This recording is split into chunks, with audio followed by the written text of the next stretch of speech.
Hi there. तो आज हम लोग अपना लीड कोड का प्रॉब्लम नंबर 3508 देख रहे हैं, इम्प्लीमेंट राउटर। तो we have to design a data structure that can efficiently manage data packets in a network router. ठीक है, तो हमें एक नेटवर्क राउटर डिजाइन करना है और उसमें हम पैकेट्स को मैनेज करेंगे। ठीक है, एक पैकेट के क्या एट्रीब्यूट्स होते हैं?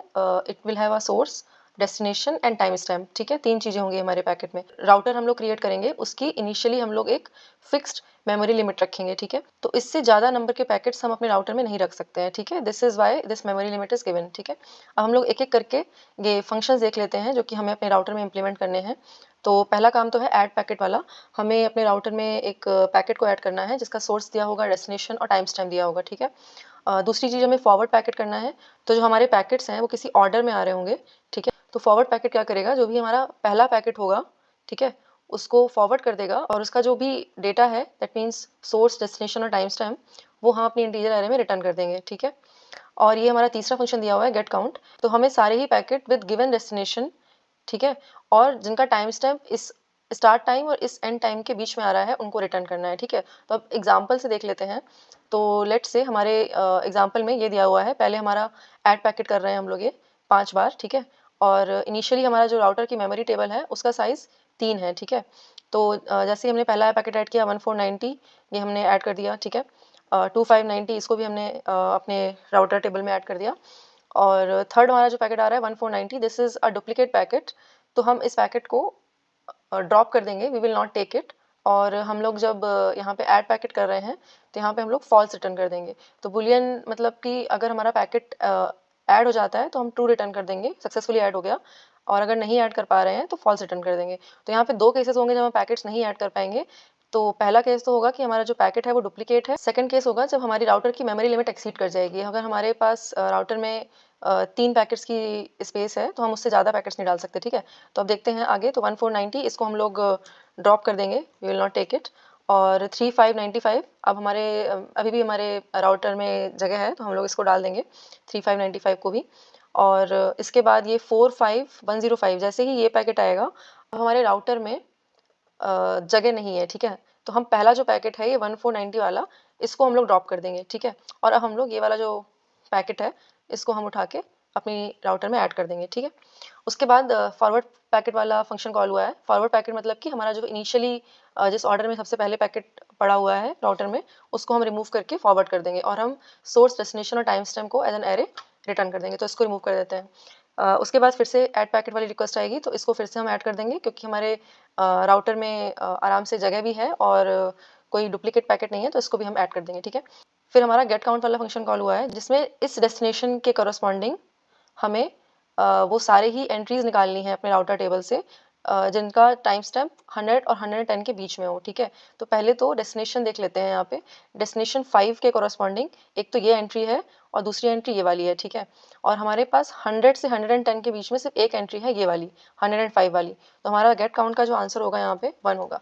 तो अगर हम डेटा स्ट्रक्चर्स की बात कर लें कि यहाँ पे हमको कौन से डेटा स्ट्रक्चर्स यूज़ करने चाहिए, तो पहली चीज़ तो हमें एक first in first out type का डेटा स्ट्रक्चर चाहिए, जो कि Q is a very good data structure, और जावा में हम DQ यूज़ कर सकते हैं। तो DQ क्या करेगा, सारे ही पैकेट्स को एक ऑर्डर में स्टोर करके रखेगा जिस ऑर्डर में वो आए थे। ठीक है, और क्वेश्चन में ये ध्यान देने वाली बात है कि हमें ये बार बार मेंशन किया हुआ है 2 बार कि जो भी हमारे पैकेट हैं they will keep coming in increasing order of time stamp. ठीक है, और अगर हमें डुप्लीकेसी चेक करनी है पैकेट्स की तो उसके लिए हमको ऑर्डर ऑफ 1 में we should be able to find the packet. ठीक है, तो उसके लिए एक हम हैश सेट यूज़ कर लेंगे और to check for duplicate packets. तो ये क्या करेगा कि हम लोग जब भी नया पैकेट डालने की कोशिश कर रहे हैं तो हम लोग हैश सेट में देखेंगे कि ऑलरेडी वो वाला पैकेट है तो नहीं। अगर है तो हम उस पैकेट को ऐड नहीं करेंगे, सिंपल। ठीक है, थर्ड थिंग, हम लोग इस वाले फंक्शन की वजह से we have to have some mapping जो कि डेस्टिनेशन से टाइम स्टैम्प्स की मैपिंग हो। तो हम लोग जब भी एक पैकेट डाल रहे हैं तो हम एक मैपिंग भी स्टोर करेंगे। तो डेस्टिनेशन से एक लिस्ट स्टोर करेंगे, लिस्ट ऑफ टाइम स्टैम्प्स। तो अभी तक हमारे जितने भी पैकेट्स आए हैं उन सबका ही टाइम स्टैम्प हम डेस्टिनेशन के कॉरस्पॉन्डिंग स्टोर करते चलेंगे। ऑफ कोर्स हमें यहाँ पे बाइनरी सर्च यूज़ करनी पड़ेगी। ऑर्डर जो है हमारा, हमको पता है कि वो सॉर्टेड मैनर में ही है, तो हम ये 3 डेटा स्ट्रक्चर्स यूज़ करेंगे ताकि हम डिफरेंट डिफरेंट टाइप की फंक्शनलिटीज़ को इम्प्लीमेंट कर सकें। तो पहले तो एक पैकेट क्लास लिख लेते हैं, ताकि हम ये सोर्स, डेस्टिनेशन और टाइम स्टैम्प को ईजिली मैनेज कर पाएँ। तो अभी हम अपने तीनों डेटा स्ट्रक्चर्स को भी यहाँ पे डिक्लेयर कर लेते हैं। तो पहला तो ये हैश सेट ले लिया है ताकि हम ऑर्डर ऑफ वन में पता कर सकें कि गिवन पैकेट एग्जिस्ट कर रहा है कि नहीं। और ये DQ ले लिया है, ये सॉर्टेड मैनर में in a first in first out manner ये हमारे सारे ही पैकेट्स को स्टोर करेगी। और एक ये हैश मैप ले लिया है जो कि ये डेस्टिनेशन मैप है। तो ये डेस्टिनेशन से सारे ही टाइम स्टैम्प्स जो अभी तक हमें मिले हैं उसकी मैपिंग है। और ये भी हमारी सॉर्टेड मैपिंग है क्योंकि हमारे जो पैकेट्स हैं वो सॉर्टेड मैनर में ही आ रहे हैं, ठीक है। और ये लिमिट ले लिया है क्योंकि हमें इसको भी चेक करना पड़ेगा। तो इन वेरिएबल्स को इनिशियलाइज कर लिया है अभी। और अभी ऐड पैकेट की बात करते हैं। How will we start adding a packet. Packet object बना लेते हैं अपने पैकेट के लिए। पैकेट ऑब्जेक्ट के बाद अब पहले तो चेक कर लेते हैं कि हमारा हैश सेट में जो हम लोग को चेक करना था कि ये पैकेट एग्जिस्ट तो नहीं कर रहा है, डुप्लीकेसी चेक करनी थी। तो checking for duplicacy. Hash set है यहाँ पे। डायरेक्टली अगर हम पैकेट ऑब्जेक्ट को डालेंगे तो ये ऑब्जेक्ट के रेफरेंस के बेसिस पे चेक करेगा, ठीक है, कि ये गिवन रेफरेंस का पैकेट एग्जिस्ट कर रहा है कि नहीं। लेकिन यहाँ पे तो हमने नया ऑब्जेक्ट बनाया हुआ है तो ऑफ कोर्स इसका रेफरेंस जो है वो डिफरेंट होगा। तो हमें पैकेट्स को कंपेयर करने की स्ट्रैटेजी को चेंज करना पड़ेगा, ठीक है। हम लोग पैकेट क्लास के ऑब्जेक्ट को कंपेयर कर रहे हैं तो हम अपनी पैकेट क्लास में ही ऑब्जेक्ट क्लास के फंक्शन को ओवरराइड करेंगे। तो object is like the top most class होती है जावा में। जैसे कि हम लोग बाकी क्लासेस हमारी इनहेरिट करती हैं, हम लोग टॉप मोस्ट ऑब्जेक्ट क्लास के इक्वल्स फंक्शन को ओवरराइड करेंगे टू कंपेयर, ठीक है। तो बाय डिफॉल्ट हमारा रेफरेंस कंपेयर हो रहा है, लेकिन हम लोग ये मेक श्योर करेंगे कि रेफरेंस की जगह एक्चुअल वैल्यूज कंपेयर हों, ठीक है। यहाँ पे हमने ये इक्वल्स फंक्शन को ओवरराइड करा हुआ है अपने इस पैकेट क्लास के लिए। तो अब हम लोग जब भी इक्वल्स डॉट इक्वल्स कॉल करेंगे इस ऑब्जेक्ट पे तो ये वाला फंक्शन हमारा कॉल होगा, ठीक है, instead of the main equal function जो कि ऑब्जेक्ट क्लास का होता है, ठीक। तो ये चेक करेगा कि अगर दोनों ही रेफरेंसेस सेम ऑब्जेक्ट को पॉइंट कर रहे हैं मेमोरी में तो वी विल रिटर्न ट्रू, ठीक है। और अदरवाइज ये देखेंगे, पहले तो ये टाइपकास्ट कर लिया है गिवन ऑब्जेक्ट को अपने पैकेट में।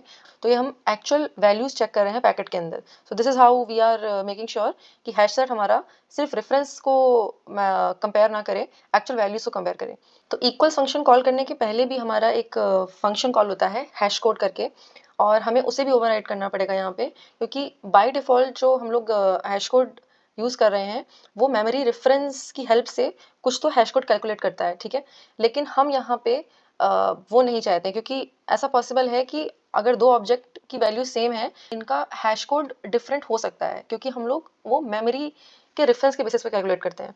इसलिए हमें हैश कोड वाले फंक्शन को भी ओवरराइड करना पड़ेगा टू मेक श्योर कि हमारा जो कंपैरिजन है वो करेक्टली हो, ठीक है। जो डिफॉल्ट फंक्शन कॉल होता है वो मेमोरी के रेफरेंस के बेसिस पे कुछ तो हैश कोड कैलकुलेट करेगा, और जो कि सेम वैल्यूज के लिए भी डिफरेंट हो सकता है, ठीक है। डॉट हैश करके यहाँ पे जो वैल्यूज डाल रहे हैं सोर्स, डेस्टिनेशन और टाइम स्टैम्प की, उसमें हम लोग ये मेक श्योर कर रहे हैं कि हमारा जो गिवन ऑब्जेक्ट है उसका हैश कोड इन तीनों चीज़ों के बेसिस पे कैलकुलेट करो। तो इंटरनली वो कुछ तो प्राइम नंबर्स और मल्टीप्लिकेशन, एडिशन यूज़ करके it will calculate some hash code. अब लेकिन जो हैश कोड है हमारा वो हमारा इन दोनों ही वैल्यूज़ के लिए सेम होगा, ठीक है। और उसके बाद हम एक्चुअल वैल्यूज़ भी हैं जो इक्वल्स मेथड की हेल्प से चेक करेंगे, ठीक है। अभी मूव ऑन करते हैं आगे। तो अगर हमारा पैकेट है ऑलरेडी तो हम फॉल्स रिटर्न कर देंगे। अदरवाइज हम लोग को देखना है कि अगर लिमिट हमारी रीच हो गई है तो ओल्डेस्ट पैकेट जो भी है उसको रिमूव कर देंगे। तो अगर DQ का साइज मेमोरी लिमिट के बराबर है तो हमें पैकेट जो है रिमूव करना पड़ेगा अपना DQ से, और उसके बाद HSET से भी सेम पैकेट रिमूव कर देंगे, ठीक है। तो यहाँ पे हम लोगों ने ऑब्जेक्ट्स ही डाले हुए हैं हैश सेट में, तो इसको रिमूव करने में प्रॉब्लम नहीं होगी हमारा, ठीक है। और अभी हमारा जो ये डेस्टिनेशन मैप है यहाँ पे भी हमने इसको वैल्यू को स्टोर कर रखा होगा, तो इसको भी रिमूव करना है। तो लेट्स से हमारा जो मैपिंग है वो ये पड़ी हुई है टाइम स्टैम्प्स की 10, 20, 30, 40। क्योंकि हम पहला ही पैकेट रिमूव कर रहे हैं अपने DQ से first in first out manner में, और हमें पता है कि डेस्टिनेशन मैप में भी हम उसी ऑर्डर में स्टोर कर रहे हैं, ठीक है। टाइम स्टैम्प हमारा हमेशा इंक्रीजिंग ऑर्डर में रहेगा no matter what the destination is, ठीक है। तो हम जो पहली वैल्यू है इस लिस्ट से उसको रिमूव कर देंगे, और अगर हमारा टाइम स्टैम्प्स एम्प्टी हो जाता है तो डेस्टिनेशन मैप में ये इस वाली वैल्यू को भी रिमूव कर देंगे, ठीक है। और उसके बाद जो नया पैकेट ऐड करना है उसके लिए हम लोग हैश सेट में डाल देंगे पैकेट, क्योंकि हमने ऑब्जेक्ट कैलकुलेट कर लिया था वैल्यू, और सेम हम अपने क्यू में भी डाल देंगे और डेस्टिनेशन मैप में भी डाल देंगे। तो पहले तो ये देख लेंगे कि डेस्टिनेशन मैप में इस वैल्यू के कॉरस्पॉन्डिंग कोई एरे लिस्ट है कि नहीं है। अगर नहीं है तो हम कैलकुलेट करके एक नई एरे लिस्ट डाल देंगे और उसके बाद हम लोग डेस्टिनेशन में उस लिस्ट के करस्पॉन्डिंग ये वाला टाइम स्टैम्प ऐड कर देंगे, ठीक है। और एट द एंड हम 2 रिटर्न कर देंगे क्योंकि हमने ये वैल्यू ऐड कर दी सक्सेसफुली। तो ये ऐड पैकेट वाला फंक्शन हो गया। लेट्स सी फॉरवर्ड पैकेट वाला फंक्शन।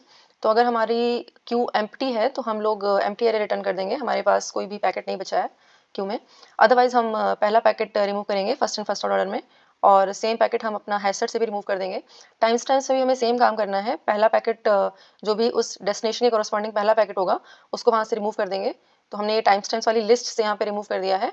और अगर हमारा यही एक ही डेस्टिनेशन था तो हम उसको मैप से भी रिमूव कर देंगे। और लेट्स सी, अगर सब कुछ सही हो जाता है तो हम जो करंट वैल्यू रिमूव करी है उसको हम इंटीजर अरे में डाल के रिटर्न कर देंगे, ठीक है। Next is get count function. तो इस फंक्शन में पहले तो देख लेते हैं डेस्टिनेशन मैप में इस डेस्टिनेशन नाम का कुछ वैल्यू है भी कि नहीं। अगर नहीं है तो हम 0 रिटर्न कर देंगे क्योंकि कोई भी पैकेट्स नहीं मिलेंगे हमें इस डेस्टिनेशन के करस्पॉन्डिंग। अदरवाइज यहाँ पे हमें ध्यान देने वाली बात है कि हमें इस गिवन लिस्ट में जो कि सॉर्टेड मैनर में होगी हमारी 1 2 3 4 कुछ तो होगी लिस्ट हमारी, इसमें हमें बाइनरी सर्च लगा करके देखना पड़ेगा कि स्टार्ट टाइम और एंड टाइम के बीच में कितनी वैल्यूज आ रही हैं, ठीक है। Left we will get as 1 and right value जो होगी हमारी 5 आएगी, और जो काउंट वैल्यू होगी हमारी 5 - 1 4, ये आंसर निकल आएगा हमारा, ठीक है। तो अब लोअर बाउंड और अपर बाउंड फंक्शन कैसे लिखना है ये देख लेते हैं। तो लोअर बाउंड वाला फंक्शन देख लेते हैं। गिवन हमारी लिस्ट है, टारगेट अगर 2 है तो हमें लेफ्ट मोस्ट इंडेक्स निकालना है जो कि 2 या 2 से बड़ा हो, ठीक है। मिड वैल्यू निकालेंगे। अगर list dot get mid is less than target तो हम लोग लो वैल्यू को बढ़ाते चलेंगे। तो हमें कहीं ना कहीं वो वाली लो की वैल्यू निकालनी है जो कि जस्ट इक्वल या बड़ी हो, ठीक है। एट द एंड हम ये अपना जो इंडेक्स की वैल्यू अपडेट कर रहे थे लो इंडेक्स की, वो रिटर्न कर देंगे। अपर बाउंड फंक्शन में हम लोगों को वो वैल्यू चाहिए जो कि जस्ट ग्रेटर देन टारगेट हो, ठीक है। एक ज़्यादा बड़ी वैल्यू क्यों देख रहे हैं, क्योंकि जो डिफरेंस है that will give us the number of elements. तो यहाँ पे हम लोग जो देख रहे थे राइट की वैल्यू, जो राइट इंडेक्स की वैल्यू है वो 5 है, ठीक है। It is 1 more than the index of 5, है ना, क्योंकि हमें इनके बीच का डिफरेंस चाहिए, वही हमें काउंट निकाल के देगा, ठीक है। तो हमें पहली वैल्यू चाहिए जो कि जस्ट मोर देन 5 हो, ठीक है। तो अगर हमारी वैल्यू टारगेट से छोटी या उसके बराबर है तो हम लो की वैल्यू बढ़ाते रहेंगे तब तक। मिड की वैल्यू हमारी जब 4 होगी तो list dot get mid will be less than equal to target, इसलिए हम लो की वैल्यू मिड प्लस 1 कर देंगे। तो हमारी जो लो की वैल्यू है दैट विल बिकम 5, और इस केस में हमारा लो जो है वो इस कंडीशन को ब्रेक कर जाएगा और हम यहाँ पे आके इसको रिटर्न कर देंगे। Now this right minus left will return the number of packets जिनका टाइम स्टैम्प्स स्टार्ट टाइम और एंड टाइम के बीच में है, ठीक है। तो this is the entire problem. तो टाइम कॉम्प्लेक्सिटी की अगर बात कर लें यहाँ पे, तो बेसिकली ऑर्डर ऑफ 1 लगनी चाहिए यहाँ पे टाइम कॉम्प्लेक्सिटी। लेकिन हम लोग ये जो डेस्टिनेशन मैप यूज़ कर रहे हैं तो in case of memory limit reach हमें यहाँ पे पैकेट रिमूव करना पड़ेगा। तो उस केस में यहाँ पे मैक्सिमम जो है ऑर्डर ऑफ n तक जा सकती है ये टाइम कॉम्प्लेक्सिटी, लेकिन overall it's not going to impact that much. Similarly forward packet की भी टाइम कॉम्प्लेक्सिटी ऑर्डर ऑफ 1 होगी, बट इसकी डेस्टिनेशन मैप की वजह से ऑर्डर ऑफ n तक जा सकती है ये, ठीक है, क्योंकि हम लोग ये रिमूव के टाइम पे यूज़ कर रहे हैं। और ये थर्ड गेट काउंट के केस में हमारी time complexity order of log n होगी, क्योंकि हम लोग यहाँ पे बाइनरी सर्च यूज़ कर रहे हैं और we are trying to get the all the packets from this time to this time. And yeah, I think let's try to see how this works. Okay, that was all for this video. Thanks for watching and I'll see you next one. Bye bye.